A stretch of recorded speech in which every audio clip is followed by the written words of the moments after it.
covering all conversation, from dating to getting revenge on your exes. This is Talking Points with Shabazz Davis on World Improv Network.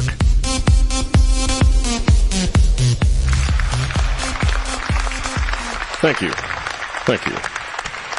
Good evening, and welcome to Talking Points with Shabazz Davis. My name is Jerome Carmichael, filling in for Shabazz Davis, who is on a creatine binge right now. Good to see you're looking swole, Shabazz. Now, we're coming up on that time of year of giving thanks. Thanksgiving, one of the most American of holidays. And most people don't know that Benjamin Franklin originally wanted the turkey to be the symbol of America. That we would not be a country of eagles soaring in the sky, but a country of turkeys waddling on the ground. Yes. Yep. Waddling on the ground and drowning ourselves in the rain. But, fortunately, that did not come to pass. Although, in America, there is still a revival going on as we speak of a group of concerned citizens that want to change our national mascot. And with us today, I have Benjamin Franklin scholar Terry Forgross. Welcome, Professor Terry Forgross. Thank you very much. And also with you, representing the Turkey Farmers of America, we have Horace Grant. How you doing? I'm doing well. Horace, welcome. Now, Horace, I'm going to start with you. How would that change your industry if the turkey became the symbol of America? Well, first of all, I'd like to say thanks for having me, Mr. Carmichael. And secondly, to answer that question, it would change the industry immensely. There wouldn't be so much chicken being eaten throughout the year versus turkey. There'd be less beef, which means a lot less farting and carbon pollution going on from cows. If the turkey was a national bird, and on top of that, our flag probably would have a turkey on it too, instead of all them stupid little stars. Those are far-reaching effects. It's absolutely devastating to our industry. Instead, all them turkeys live for only 1 week of the year. And that is to get slaughtered right before Thanksgiving. And after that, they just get fat and sit around, get apathetic and lazy. Well, that doesn't sound like a mascot that I would want. Well, that's right. But that's why that should be the mascot, because if you look today and across America, what you see, nothing but fatties. Oh, sir. Fat, apathetic, stupid voters. Mr. Grant, I will not have you speaking of America like that. This is a country I am proud to be a part of. And, you know what, Professor? You are the foremost scholar, Benjamin Franklin scholar here in America today. That's right. Benjamin Franklin, one of our most respected forefathers.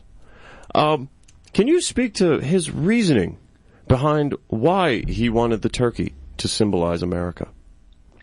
Well, the turkey is actually a pretty complex organism by itself. And Benjamin Franklin was somewhat of a biologist. Now, if you look at the turkey I've got here, this is Fitzgerald. And we've actually taught Fitzgerald to do a couple different tricks, just to demonstrate the potential that turkeys have. Now, who is we? Who was taught the? Is this you? Me and my wife. Oh, okay. And we're going to get Fitzgerald just to do a couple basic tricks, if you will. Fitz, sit. Oh, yep. And you can, and as you can see with each balk that he projects, he gets lower. Yep. Is that right, supposed Fitz? To be impressive? Does he do more? Yeah. Okay. Fitz, 360. So he turned in a circle. 360 degrees. Okay. Check this out. Fitz, 270. Oh. Oh, well, Fitz, no. Sorry. Sometimes he gets distracted. Yep, he's not listening to you at all at this point. Well, and the thing is, the turkeys of today are much different from the turkeys of Benjamin Franklin's generation. That's right. Oh, Mr. Grant, how has the turkey evolved over the past 200 years? Well, people say that their brains was small. That's not true. A turkey 200 years ago in the day of Ben Franklin, their heads was the size of humans. Oh. That's true. That's why Mr. Franklin wanted them to be the national bird, because it was so smart. It's during that time, turkeys, of all the birds, most resembled humans. Which is not to say they resemble humans very much, but of the birds, they did the most. That's right. They had the most of a resemblance. The doctor's 100% right, and what's interesting to note here is not only did the turkeys represent humans the most, the second most representative of a human-looking bird was the dodo bird, and that's why they killed them all, because humans was getting jealous. Well, I think the question on everyone's mind then is, where have the giant-brained turkeys gone? Well, they're butterball. It's in your belly. Well, I have not interacted with many turkeys in my day, but Fitzgerald here seems like quite the dullard. Well, like we've been talking, the turkeys have changed. They've with constant inbreeding and whatnot. The genetics really are inferior to what they were. We've bred turkeys to be dullards, as you say. So, no need to applaud. That's just science.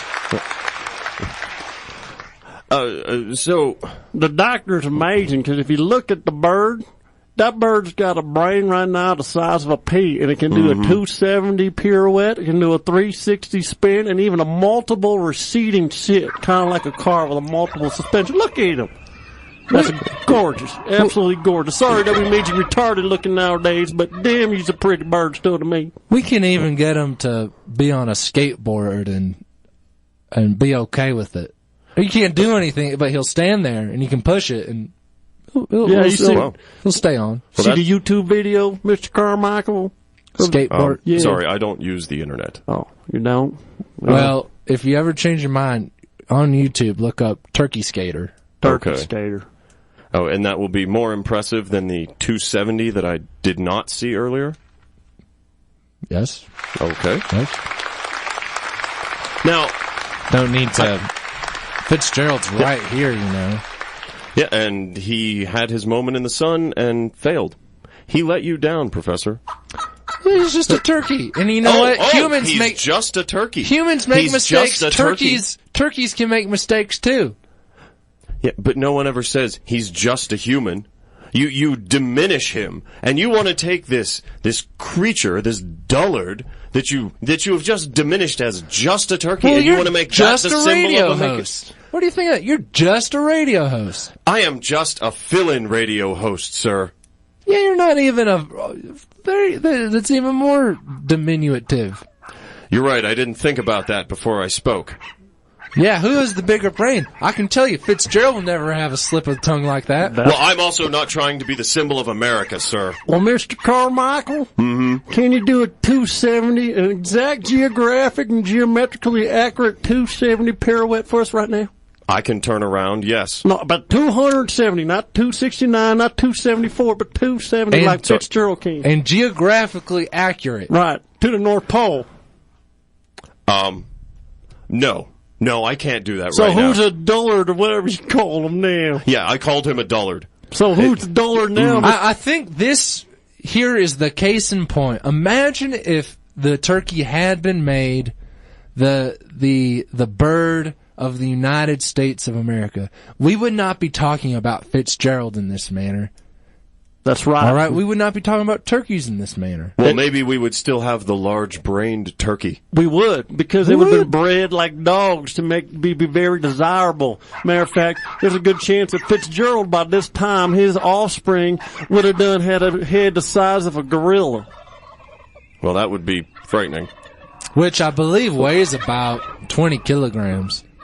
22, something like that. Okay. There will be no metric system on this show. This is a proud American show. You, sirs, can leave, and you can take your kilograms with you.